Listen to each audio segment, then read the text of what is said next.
جی السلام علیکم. ایک نئے ولاگ کے ساتھ میں آپ کی خدمت میں حاضر ہوں سہرش, اور آج میرے ساتھ بڑی زبردست مہمان موجود ہیں جو کہ نیورو انکوڈنگ اسپیشلسٹ بھی ہیں, اس کے ساتھ ساتھ ریلیشن شپ ماسٹر کوچ بھی ہیں. اور آپ نے شاید پہلے نہیں سنا ہوگا اس حوالے سے کہ اس حوالے سے بھی کوئی کاؤنسلنگ کرتا ہے اور بتاتا ہے چیزیں, اور ٹرانسجینڈرس کو لے کر بھی یہ کافی کام کری ہے, ان کی ریسرچ ہے. تو doctor Sana Yasir, thank you so much for your time. Most welcome ji. اچھا, سب سے پہلے میں آپ سے یہ پوچھنا چاہوں گی, ٹرانسجینڈرس کی بات کی ہے, ریلیشن شپس کی بات کی ہے, آج کل ہم یہ دیکھ رہے ہیں کہ بہت سارے ٹرانسجینڈرس کی شادیاں بھی ہو رہی ہیں. آپ نے کہاں لکھا ہے؟ میں نے مطلب ویسے دیکھا نہیں لیکن سنا بہت ہے. پتہ نہیں کون افواہیں اڑا رہا ہے. اچھا, ایسا کچھ نہیں ہے پاکستان میں لا نہیں ہے اس پر. اچھا, لا نہیں ہے, لیکن لوگ چھپ کے شاید اس طرح کی کچھ چیزیں کرتے ہیں. اس حوالے سے آپ تھوڑا سا بتائیں گی کہ ہو کیا رہا ہے؟ کنفیوژن بہت زیادہ ہے.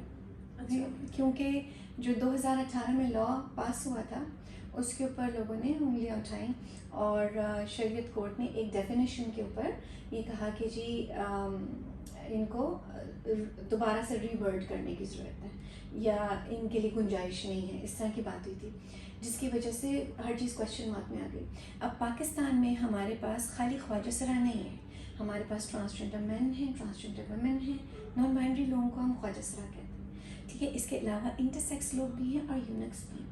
جب آپ کے پاس قوم میں اتنی ساری ورائٹی جینڈر کی موجود ہو تو پھر ہر کسی کو نا ایک لکڑی سے نہیں ہانک سکتے. اور اس سب کا تعلق قطعاً اس بات سے نہیں ہے کہ کل کو وہ شادی کس سے کریں گے, کیونکہ یہ تفریق کرنا اور لوگوں کو سمجھانا بہت ضروری ہے کہ LGB بالکل الگ بات ہوتی ہے, T اور I الگ ہے. ٹرانسجینڈر یا انٹرسیکس لوگوں میں جو ان کے جو باڈی پارٹس ہیں وہ ڈفرینٹ ہوتے ہیں. اس کا ان کی سیکشل اورینٹیشن یا اٹریکشن سے کوئی تعلق. اچھا, یہ جو ہم نے ٹائپس بتائی ہیں, میں چاہوں گی کہ اگر آپ ان کو ون بائی ون تھوڑا سا مجھے بتا دیں کہ یہ کس طرح سے ہیں. ٹھیک ہے, سو بہت کوئکلی بٹ ایسے کہ سمپلیفائی کر دوں گی, اس میں کوئی میڈیکل تاکہ لوگوں کو سمجھ آ جائے. ہاں ٹھیک ہے. دیکھو, بچہ نا انسان کا 3 طرح سے پیدا ہوتا ہے, ٹھیک ہے. یا تو اس کی ٹپیکل میل باڈی ہوتی ہے تو اس کو بولتے ہیں ایماب, یعنی اناؤنسڈ میل ایٹ برتھ, یعنی اس کو کہا جاتا ہے وہ مبارک کو لڑکا ہوا ہے. لیکن وہ کیا دیکھ کے کہتے ہیں, ٹانگوں کے بیچ میں دیکھتے ہیں اور بول دیتے ہیں, ٹھیک ہے. کوئی آپ کا الٹراساؤنڈ یا کچھ اور چیک نہیں ہوتا, بلڈ ٹیسٹ بھی نہیں ہوتا انلیس کہ بچہ بیمار ہو, ٹھیک ہے.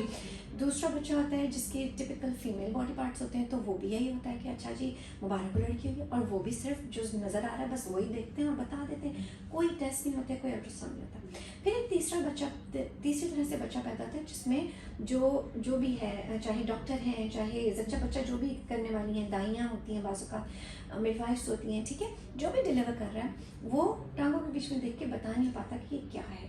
تو اس صورت میں اس کو وہ 2-3 صورتحال ہوتی ہیں. یا تو وہ کہتے ہیں کہ جی آپ مزید ٹیسٹ کرا لیں, بڑے اسپتال چلے جائیں, یا وہ یہ کہتی ہیں کہ جیسے دائیاں ہوتی ہیں جو گاؤں وغیرہ کی ڈلیوریز ہوتی ہیں وہاں پر تھوڑا سا اسٹگماز آتا ہے, تو وہ کیا کہتے ہیں, اکثر یہ ہوتا ہے کہ وہ کہتے ہیں اس کو تو اس کی قوم میں دے دو اور تم ایک اور بچہ پیدا کر دو, ٹھیک ہے. یہ میں آپ سے نا فرسٹ ہینڈ انفارمیشن شیئر کر رہی ہوں جو میرے کلائنٹس نے بھی. اچھا, اور یہ جو چیز ہوتی ہے یہ کوئی ہارمونل کوئی پرابلمز ہوتی ہیں جس کی ہر وجہ چیز سے قدرتی طور پہ دیکھیں 30 سے زیادہ کنڈیشنز ہیں جو انٹرسیکس ہوتی ہیں. اب 30 کی 30 تو نہیں ایک ہی بچے میں ہوں گی, ٹھیک ہے. 30 سے زیادہ کا مطلب ہے ہر تقریباً ایٹ لیسٹ یہ جو ہے یہ میڈیکلی ریکگنائزڈ ہے. ہاں, ہم ان کو انٹرسیکس کنڈیشنز بولتے ہیں کہ وہ ٹپیکل پریزنٹیشن نہیں ہے, صحیح, ٹھیک ہے. لیکن جب یہ بچے بڑے تھے, اس کا ہرگز بھی یہ مطلب نہیں کہ جو ایمیب تھا یا جو اے فیب تھی وہ اس کا بعد میں ٹرانزیشن یا صنفی کچھ تبدیل ہو گیا ہے. صنف کی اور جنس کی ہم آہنگی ہوگی یا نہیں ہوگی یہ بچہ ہی بتائے گا, صحیح, ٹھیک ہے. بچہ بولنا کب شروع کرتا ہے؟ آلموسٹ 3 سال تک, 2.5-3 سال تک. تو 2.5-3 سال سے پہلے آپ کو لگ رہا ہے کہ وہ لڑکا ہے یا لڑکی ہے, ابھی اس نے خود نہیں بتایا, ٹھیک ہے, ٹھیک ہے. سو لیکن عام طور پر یہ بات کالج میں جا کے پتہ چلتی ہے, جب بچہ تھوڑا سا ذرا میچور ہو جاتا ہے تو پھر وہ یہ بتانے کے قابل ہوتا ہے کہ وہ فیل کیا کرتا ہے اور وہ ہے کیا. نہیں, آپ سیکشوالٹی پہ جا رہے ہو, ٹھیک ہے. یہ بہت سے لوگ کرتے ہیں گڑبڑ. جب بچہ جوان ہوتا ہے تب اسے کانسیپٹ آتا ہے کہ جی ہمیں کوئی اچھا لگ رہا ہے یا ہمیں اس سے شادی کرنی ہے. جب بچہ 2.5-3 سال کا ہے تو اس کو سیکشوالٹی کا کوئی کانسیپٹ نہیں ہوتا. صحیح, اس کو صرف یہ ہوتا ہے مجھے یہ ٹوائز چاہیے, مجھے یہ کپڑے اچھے لگ رہے ہیں, مما کا میک اپ اچھا لگ رہا ہے, یا میں اچھی کیسے لگوں یا میں اچھا کیسے لگوں, وہ, اور اس کی چوائس ہوتی ہے کھانوں میں, ہر چیز میں اس کی چوائس ہوتی ہے. ماں کو بھی اندازہ ہو جاتا ہے اس کو پسند کیا آ رہا ہے, ٹھیک ہے. اس وقت تک بھی وہ وربلی نہیں بول رہا ہوتا. پھر بعد میں جب وہ وربلائز کرنا شروع کرتا ہے تو وہ بتانا شروع کرتا ہے مجھے ایسا اچھا لگ رہا ہے. اب اگر وہ ماں باپ کے نارم سے ہٹ کے جو ماں باپ سوچ رہے تھے اس سے ڈفرینٹ ہے تو ماں باپ اس کے اوپر تھوڑا سا پریشر ڈالنا شروع کرتے ہیں. ایسے نہیں بیٹھو, ایسے نہیں کرو, یوں نہیں کھاؤ, یوں نہیں چلو, ہاتھ ایسے نہیں ہلاؤ. اور یہ کون سی ٹائپ ہے؟ یہ کون سی ٹائپ ہے پھر؟ مطلب آئی مین ٹو سے کہ جس طرح اگر یہ تو آپ نے بتا دیا کہ ٹانگوں کے درمیان میں دیکھ کے پتہ چل گیا لڑکی ہے لڑکا, یہ دونوں کلیئر ہو گئے. میں صرف دماغ کی بات کر رہی ہوں, صرف دماغ کی بات, میں صرف دماغ کی بات کر رہی ہوں. اٹ ڈز ناٹ میٹر کہ باڈی پارٹس کیا ہیں. ٹھیک ہے, جو اعضاء اللہ نے آپ کو دیے ہیں ان کا ایک کام ہے, وہ اپنا فنکشن کریں گے. ٹھیک ہے, لیکن ذہن کتنا نسوانیت رکھتا ہے یا ذہنی طور پہ کتنی مردانگی ہے اس بچے میں, وہ ایج کے ساتھ ساتھ پتہ چلتا ہے. ٹھیک ہے, 8 سے 10 سال کی عمر میں بچہ اچھا خاصا شعور رکھتا ہے اس بات کا کہ جی میں کیا پریفر کرتا ہوں, مجھے کیا اچھا لگ رہا ہے. اگر اس وقت بھی وہ یہ کہے, یعنی میں پیوبرٹی سے پہلے کی بات کر رہی ہوں, پیوبرٹی سے پہلے بچہ بتانے بھی لگتا ہے بشرطے کہ ماں باپ بہت زیادہ ڈنڈا نہ کریں, مار پیٹ نہ کریں. ماں باپ کی تو کبھی کوئی FIR نہیں کٹواتا نا, بالکل ایسا بچے تو جا کے نہیں کٹوا سکتے. تو کیا ہوتا ہے کہ سوسائٹی کے پریشر کی وجہ سے, ایک ان نون پریشر کی وجہ سے کہ لوگ کیا کہیں گے, ماں باپ اپنے بچے کے ساتھ زیادتی کر جاتے ہیں. میں لوگوں کو, میں جب فیملی کاؤنسلنگ کرتی ہوں تو میں ان کو یہ سمجھاتی ہوں کہ اس پرٹیکولر کیس میں کیا میڈیکل سائنس پیچھے کہتی ہے, دماغ بچے کا کیسے چل رہا ہے, اس کی ہسٹری لیتی ہوں تو پتہ چل جاتا ہے کب کب کیا کیا ہوا تھا. اگر کوئی ان لوگوں نے جنسی رد و بدل کروائی ہوتی ہے, آپریٹ کروایا ہوتا ہے, تو وہ بھی ماں باپ بتا دیتے ہیں کہ ہاں جی ہمیں تو مشاورت ہی یہی ہوئی تھی, ڈاکٹر نے کہا تھا. جب ڈاکٹر سے آپ پوچھیں گے تو وہ کہیں گے ہمیں تو پیرنٹس کا پریشر تھا. پھنستا کون ہے؟ وہ بچہ جس کے اوپر. ہاں, اب ہونا کیا چاہیے؟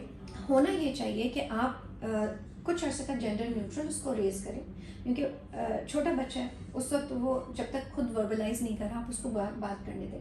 آپ اس کو دونوں طرح کے کھلونے بھی لا کے دیں, ہر چیز اس کے سامنے ہوگی تو آپ کو اس کی چوائس کا اندازہ ہوگا یہ کس طرف رجحان جا رہا ہے.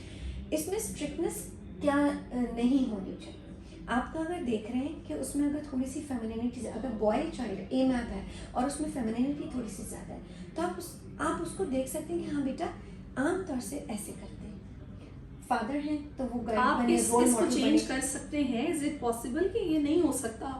مطلب قدرتی طور پہ ہے کہ آپ کا ذہن ایسا ہے. بھائی تم اپنے بالوں کا کلر ڈائی کر کے چینج کر سکتی ہو, بٹ قدرتی طور پہ چینج ہوگا نہیں. تمہاری آنکھوں کا رنگ تم لینس لگا کے چینج کر سکتی ہو, بٹ قدرتی طور پہ چینج نہیں ہوگا. تو پھر یہ کیسے چینج ہوگا؟ اور یہ پیرنٹس کو سمجھنا چاہیے. آپ یہ ضرور کر سکتے ہیں کہ اس کی صنف کو, کیونکہ دماغ افضل ہے, brain is above anything else. باقی باڈی پارٹس تو ہمارے کٹ بھی جائیں تو ہمیں فرق نہیں پڑتا. میں ابھی ایک صاحب کو ایکسپلین کر رہی تھی کہ جس طرح کینسر ہو جاتا ہے لوگوں کو, تو آپ باڈی پارٹس ریموو کرا دیتے ہو. فار ایگزامپل ایک خاتون ہے, ان کو یوٹرس کا کینسر ہو گیا, ان کا یوٹرس ریموو ہو گیا تو وہ کیا خواجہ سرا بن گئی؟ ذہن کیا کہتا ہے ان کا؟ خاتون ہی ہے کہ وہ خاتون ہے. اور اسی طرح ایک صاحب کے اگر ٹیسٹیکولر کینسر ہو گیا, ان کے جنسی اعضاء ریموو ہوگا تو کیا وہ خواجہ سرا بن جائیں گے؟ وہ مرتی رہیں گے. تو کوئی اس طرح سے تبدیل نہیں ہو جاتا. آپ کی جو گائیڈ لائن ہے, جو ڈبلیو پیتھ کی گائیڈ لائن ہے, جو اسٹینڈرڈ آف کیئر میں فالو کرتی ہوں, وہ یہ ہے کہ آپ کی ایک سرٹن رول ٹرانزیشننگ ہوتی ہے, پھر ہارمون ٹرانزیشننگ ہوتی ہے, پھر سرجری کی بات آتی ہے.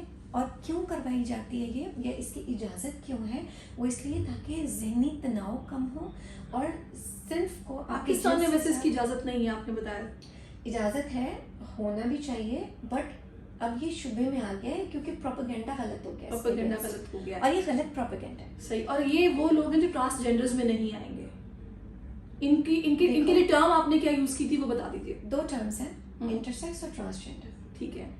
انٹرسیکس کا تعلق ہے باڈی پارٹ سے. ٹھیک ہے, بچہ کیا باڈی پارٹس لے کے پیدا ہوا ہے.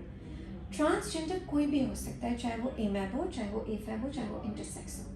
ٹھیک ہے. اگر اس کی صنف اور جنس میں ہم آہنگی نہیں ہے تو اس کو ایک چیز ہوگی جس کو کہتے ہیں جینڈر ڈسفوریا. ڈسفوریا ایک ریکگنائزڈ کنڈیشن ہے جس میں ذہنی تکلیف ہوتی ہے. اس ذہنی تکلیف کو کرنے کے لیے آپ ٹرانزیشن کرتے ہو. تو چاہے آپ اے میپ تھے, آپ نے ٹرانزیشن کیا, اب آپ ٹرانس وومن ہیں. چاہے آپ اے فیب تھے, آپ نے ٹرانزیشن کیا, اب آپ ٹرانس مین ہیں. صحیح, بائنری ٹرانزیشن کریں. ٹھیک ہے. چاہے آپ انٹرسیکس باڈی تھے, آپ نے اپنے صنف کے ساتھ اپنے جسم کو الائن کیا. اس الائنمنٹ کو, یہ مینجمنٹ ہے اس کی, اس الائنمنٹ کے بعد کسی قسم کا کوئی ذہنی دباؤ نہیں رہتا, کوشش یہ ہوتی ہے. بٹ پرابلم کہاں آتا ہے, فیملی ریجیکشن یا سوسائٹی کی ریجیکشن, کہ اس کو اس کی قوم میں دے دو, یہ کیونکہ لوگوں کو سائنس نہیں پتا اس کے پیچھے کی. صحیح. لوگ سمجھتے ہیں کہ یہ بیماری ہے ایک نیچرلی, بالکل ویسے جیسے میری اسکن کا کلر تو میں نہیں چینج کر سکتی نا, میری ہائٹ اب. اچھا, اب پیرنٹس میں اتنا شعور آ گیا کہ وہ اس چیز کی ہینڈلنگ کے لیے مینجمنٹ کے لیے ڈاکٹر سے رجوع کریں یا پھر وہ کوشش کریں؟ دیکھو ابھی تک اس کی اویئرنیس اس طرح کی نہیں ہے, لیکن میرے پاس کلائنٹس آتے ہیں, میں فیملی کاؤنسلنگ کرتی ہوں اس بارے میں, اور الحمدللہ اب تک جتنے لوگ میرے پاس آئے ہیں وہ اپنے بچوں کو خود پال بھی رہے ہیں, پڑھا بھی رہے ہیں. دیکھو جب تک پڑھائی نہیں ہوگی, آگے جاب سیکیور نہیں ہوگی, آپ ایک پروڈکٹیو انڈیویجول کیسے بنائیں گے پاکستان کا؟ بالکل صحیح کہہ رہی ہیں آپ. ٹھیک ہے, بالکل. تو ہمیں اس سے ہٹ کے کہ جی اس کی ٹانگوں کے بیچ میں کیا ہے, اس نے کل کو شادی کس سے کرنی ہے, اس سب کو چھوڑ کے ہمیں یہ دیکھنا چاہیے کیا یہ پاکستان کے لیے کوئی اکنامکلی اچھا باشعور انسان بن سکتا ہے کہ نہیں, کیا یہ کھا کما کے اپنے گھر والوں کا پیٹ پال سکتا ہے کہ نہیں. صحیح. اس کے لیے پیرنٹنگ بہت ضروری ہے, کاؤنسلنگ بہت ضروری ہے, اور ہوپ سو آپ کو یہ کانسیپٹ سمجھ آیا ہوگا. تو ڈاکٹر ثنا یاسر نے سمجھایا, میری کوشش ہوگی ان سے پھر سے ٹائم لوں, اور بھی بہت کچھ ٹائپس جو دوسری رہ گئی ہیں ان پہ بھی ہم لازمی ڈسکشن کریں گے. ابھی تک کے لیے thank you so much doctor Sana for your time. Thank you.